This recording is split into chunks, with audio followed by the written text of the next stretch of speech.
So yes or no?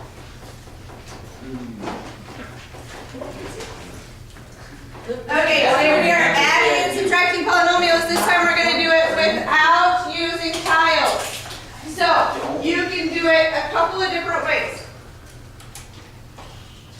Okay, we can do it vertically or we can do it horizontally.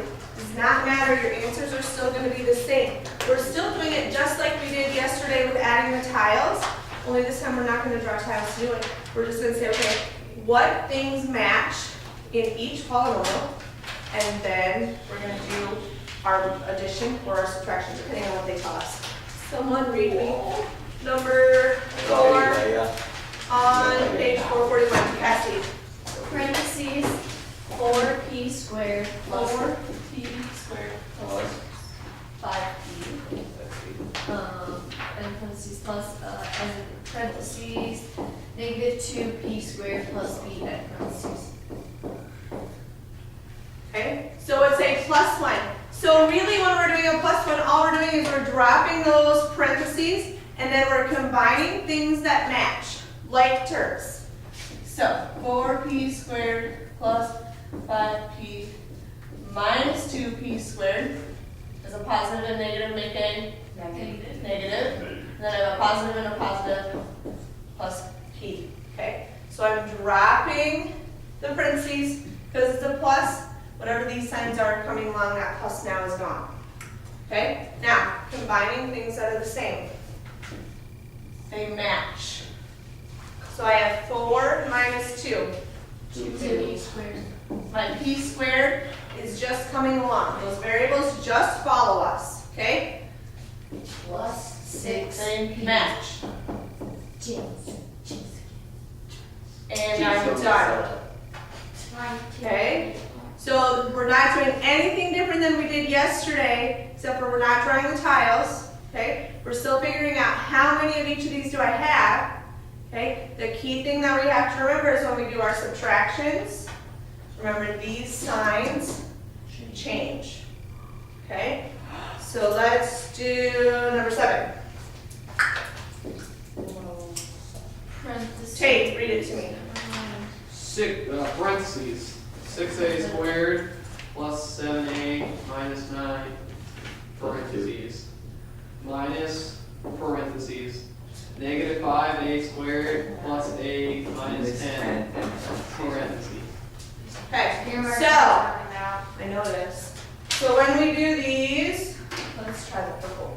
So when we do these and it has the minus, our first polynomial just comes down, okay?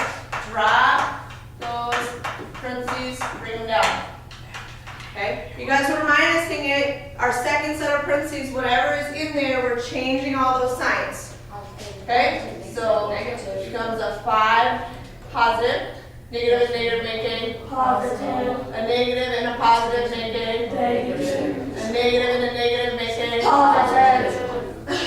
Okay? So now we're just combining like terms. Luke, Cassie, pay attention. 11a. Pay attention. They're the same. Add the numbers. 6 and 5 make 11. My a squared comes along. Plus 6. I have a 7a and a negative 1. Minus 6a. Plus. Plus 6a. My second's bigger. Good job. I thought you should say Good 8 job. and so Plus the one. minus it. Plus 1. You did good. Called it. Buckets. Okay? So it's just combining like terms. What do I want to see on your paper today? That. How come you And then your answer. How come it's 9 plus 5? Where'd you get the plus? Where's A negative and a negative make a positive. Oh So yeah. I'm like distributing that negative through. You just flip all the signs and do that. Jen, we have worksheets. True. Stuff to play. Alright, Sage. subtraction it? Would it be a negative and a positive? Because aren't you subtracting those two? But we're multiplying this negative 1 through first. So I have a negative and a positive. So really I'm distributing a negative 1 through each of them. So any of the signs that are inside here change. And this negative goes away. So you're no longer subtracting You're them? no longer subtracting them.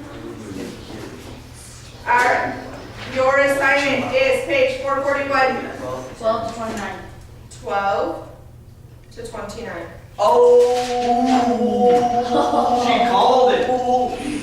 This is going on YouTube, you guys. Alright, any other questions? Usually it's easiest to do them horizontally like this. Does anyone want me to show you how to do them vertically? No. No? Okay. Okay, can I'm you on look at the it. I wanna YouTube see video? it. It's vertically easier. Jason wants to Sub see it. Jason.